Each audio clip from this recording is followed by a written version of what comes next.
She handed me a letter after the wedding, but it wasn't hers. It was mine, written decades ago, from a version of me I thought I'd buried. My hands trembled as I held the letter, the weight of unspoken words pressing down on me. The envelope was old, its edges yellowed and soft, with no name and no sender, just a quiet invitation to face what I had been hiding for years. I was given this letter after my daughter's wedding. I thought it was a thank you note. I was wrong. That letter wasn't from her. It was from me, written decades ago, before my own wedding. For years I kept it locked away, hoping the past would stay buried, until the day everything began to unravel. If silence feels heavy on your heart, listen closely. This might be your story too. The wedding was beautiful. Too beautiful. White petals scattered down the aisle. Soft jazz played under the sycamores. Everything looked like a magazine spread. But something felt hollow. Samantha smiled in every photo, tilted her head just so. She laughed when people made jokes. She said the right things at the right times, but I kept watching her hands. They didn't move much. No fidgeting, no warmth, just held together too tightly in her lap, like they were bracing. I waited to feel joy. Instead, I felt like I was watching someone else's daughter walk down that aisle. After the toasts, I found her behind the old greenhouse. Her veil was off. Her shoes were off. She stood barefoot on the grass, staring at the sky. She didn't turn when I approached. I said her name once, softly. She looked at me, slowly. Her face was calm, but not peaceful, just emptied. She reached into her pocket and handed me a folded envelope. "You raised me to smile through it," she said. "So I did." No, I couldn't speak. She nodded toward the envelope. "You don't have to read it. I just didn't want to carry it anymore." I stared at her. Her voice hadn't trembled. That scared me more than if she'd cried. I asked, "Is something wrong?" She shrugged, then smiled. Not a happy smile, just polite. "It's a happy day, remember?" Then she did something that still burns in my memory. She reached behind her neck and unclasped the delicate gold necklace I gave her as a girl. A tiny locket. She placed it in my hand, gently. "It doesn't go with the dress," she said.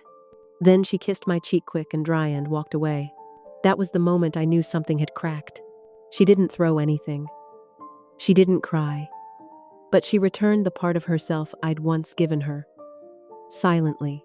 And in that silence, I heard everything. I stood there alone, holding a letter and a locket, while the music floated from the tent and guests clapped for the cake. I didn't open the envelope. I didn't follow her, because deep down, a voice inside me whispered, "She learned this from you." That night, I smiled through family photos. I complimented the flowers. I danced with her father, but I kept touching my purse to make sure the envelope was still there. And every time I did, my stomach turned, not because of what might be inside, but because I already knew what it would say. After the wedding, silence grew roots. No calls, no updates, no questions, just a stillness so clean it almost shined. I kept telling myself she was just busy, newly married, adjusting. But the truth sat quietly beside me every night. The kind of truth you don't say out loud, because once you do it, changes everything. I baked. I made the pie she used to beg for when she was little peach with cinnamon crust. I wrapped it in a towel, drove to her apartment, and stood outside the door. I raised my hand to knock, and then I lowered it. I left the pie. No note. No sound. It was still there the next morning. I told myself I respected her space. But the truth was, I was afraid.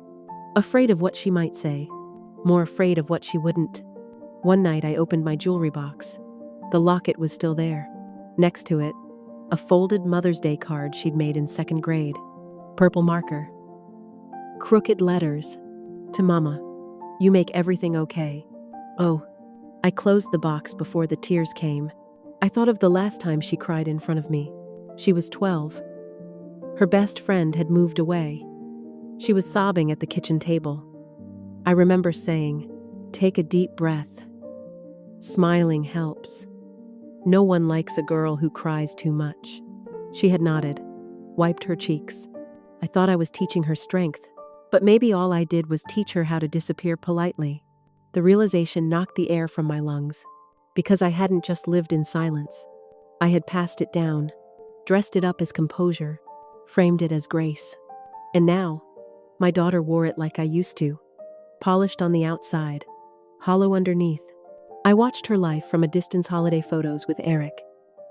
Curated smiles, captions about gratitude, and in every pixel, I saw it. The same controlled joy I had perfected for decades. I thought I'd broken the cycle, but all I did was soften its edges. There's a particular ache that comes when your child inherits the wounds you buried. It doesn't scream. It just sits beside you, quietly, holding the same letter you once wrote to yourself and forgot to burn. I didn't open it right away. That envelope had been sitting in my drawer for almost a year. No name, no date. Just one line, written in soft blue ink. Open when you need it most. Samantha had handed it to me after the wedding. No hug.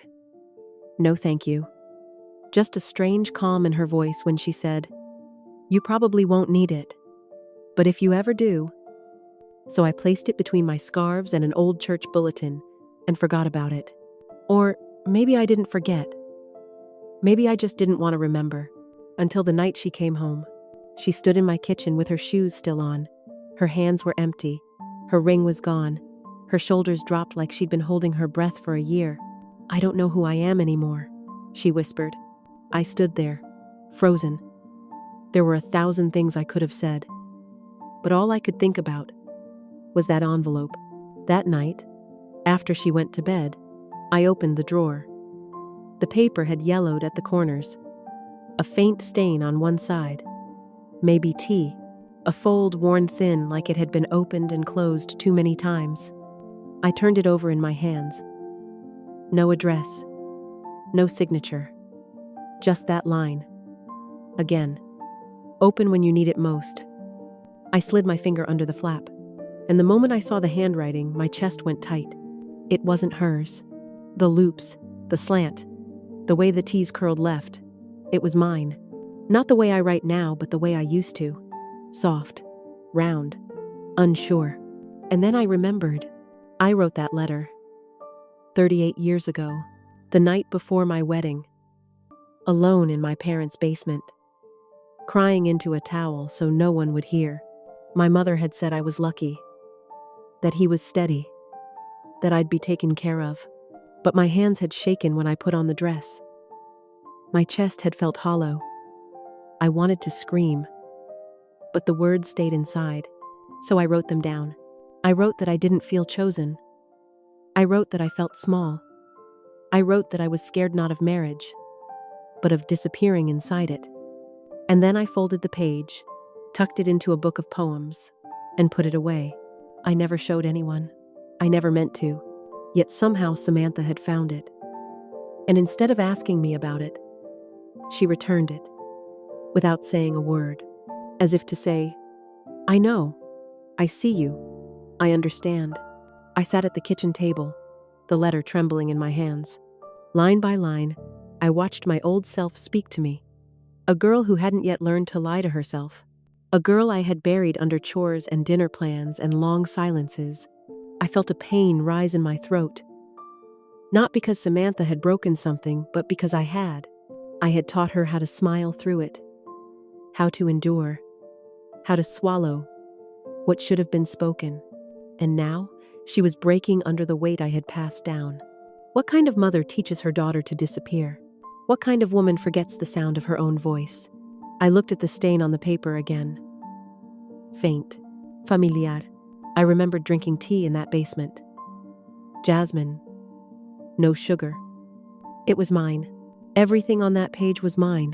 My silence, my fear, my longing, and my daughter had held it. I folded the letter and pressed it to my chest. Not for comfort. For accountability. Then I walked up the stairs. Her bedroom door was open just a crack. She lay curled on her side, arms wrapped around a pillow. just like when she was a child, after a bad dream. I stood there for a moment, afraid to say the wrong thing. Then I whispered, "Tomorrow, let's go somewhere, just you and me." She didn't move, so I added, "There's a story I need to tell you. About a girl who once wrote herself a letter and forgot she had something to say." I slipped the letter back into its envelope. But this time, I didn't hide it. I didn't open the envelope that day, or the next. But I started writing. Not one long letter. Little notes, folded small and hidden away. I slipped them inside old cookbooks, between photo albums, and tucked them into the sleeves of her baby clothes I'd kept. Each note said things I never had the courage to speak. "I'm sorry I taught you silence. You didn't have to be strong for me. I saw your pain before you could say it. You were always enough." Maybe she'll never find them, but I needed to write them anyway, to leave proof that I had changed even if no one ever reads them. A month later, I mailed her a package. Inside was a box filled with things she'd left behind. A sweater, a scarf, and the locket. I tucked one of the notes inside the locket. No instructions, just trust. I didn't ask if she got it, didn't follow up or press, but I knew she had, because a week later, I found a small envelope with her name on it in my mailbox. No letter inside, just a photo. It was her, standing on a rocky beach where I had taken her years ago after her first heartbreak. She wore the locket. Behind her, faint and blurred, was the same place we had stood when she was 10. This time, she wasn't looking away. She was facing the camera and smiling, just for herself. The sun was low that afternoon, casting long shadows across the porch. I sat in my favorite chair, worn smooth by years of quiet mornings and evening talks. In my lap lay the letter, folded carefully, its edges softened with time. Beside it, the locket I had held onto for so long. I traced the delicate gold with my finger, feeling the cool metal beneath my skin. Outside, the garden hummed softly, the gentle rustle of leaves and the distant call of crickets. The scent of jasmine tea lingered on the porch, mixing with the cool evening air. My heart felt lighter, as if the years of silence were finally folding into peace. Footsteps approached. Samantha's hand found mine, gentle and warm. No words, just the touch. We sat together like that for a long while, letting the silence speak for us. I thought about the letter she never wrote, the words I never said, and in that moment, the space between us didn't feel empty anymore. The past wasn't forgotten, but I let go not of the past, but of the weight it carried. It was a part of the story we shared, a story of love, of loss, and of healing. As the sky faded into a soft pink, I felt a quiet peace settle over me. And maybe, just maybe, the next chapter is ours to write. If this story touched your heart, maybe it's time to write your own letter, spoken or unspoken. Your silence is a story waiting to be told. Maybe it's time to share yours. Right here, right now. If you could write a letter to your younger self, what would it say? Share it below or keep it in your heart. Either way, let it be heard. Your voice matters more than you know. If this story spoke to your heart, let it be the first step toward healing. Because healing begins when we choose to be seen and to see each other. Thank you for sitting with me today. Until next time, may your heart find peace in every unspoken chapter.